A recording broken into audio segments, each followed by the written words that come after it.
ফিলিস্তিনে অবরুদ্ধ গাজা উপত্যকায় আছড়ে পড়েছে দুর্ভিক্ষের ঢেউ। অপুষ্টিজনিত মৃত্যুর সংখ্যা বেড়ে দাঁড়িয়েছে ১১১ জনে। এছাড়া বুধবার ইসরায়েলি হামলায় উপত্যকাটিতে ২ জন সাংবাদিক সহ নিহত হয়েছে অন্তত ১০০ জন। এদিকে গাজা যুদ্ধবিরতি নিয়ে আলোচনার জন্য মধ্যপ্রাচ্য সফরে যাচ্ছেন মার্কিন প্রেসিডেন্ট ডোনাল্ড ট্রাম্পের বিশেষ দূত স্টিভ উইটকফ। সামদানি প্রত্যয় রিপোর্ট। চারিদিকে মৃত্যুর হাতছানি, পাশাপাশি তীব্র ক্ষুধার সঙ্গে লড়াই। ইসরায়েলি হত্যাযজ্ঞে বিভীষিকাময় গাজা উপত্যকায় প্রতিনিয়ত তীব্র হচ্ছে খাদ্য সংকট। বৃহস্পতিবার বিশ্ব স্বাস্থ্য সংস্থা জানায়, গেল ৮০ দিনে প্রবেশ করেনি কোনো খাদ্য সহায়তা। বুধবার গাজায় খেতে না পেয়ে মারা গেছে অন্তত ১০ জন।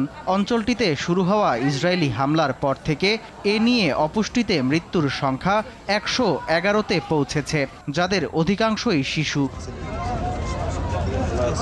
উপত্যকাটিতে ত্রাণ নিতে গিয়েও প্রতিনিয়ত প্রাণ হারাচ্ছে অসংখ্য ফিলিস্তিনি। বুধবার বিতর্কিত সংস্থা GHF-এ ত্রাণ নিতে গিয়ে ইসরায়েলি সেনাদের গুলিতে প্রাণ হারায় অন্তত ৩৪ জন।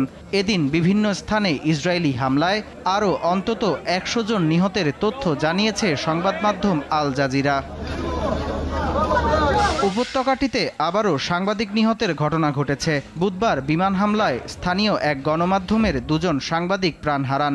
এ নিয়ে উপত্যকাটিতে নিহত সাংবাদিকের সংখ্যা দাঁড়ালো ২৩১ জনে।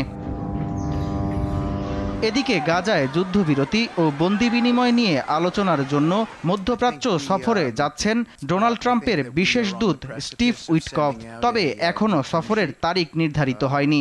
এ সফরে মধ্যপ্রাচ্যের মধ্যস্থতাকারী দেশগুলোর সঙ্গে আলোচনার মাধ্যমে ৬০ দিনের যুদ্ধবিরতি বাস্তবায়নে বৈঠক করবেন তিনি।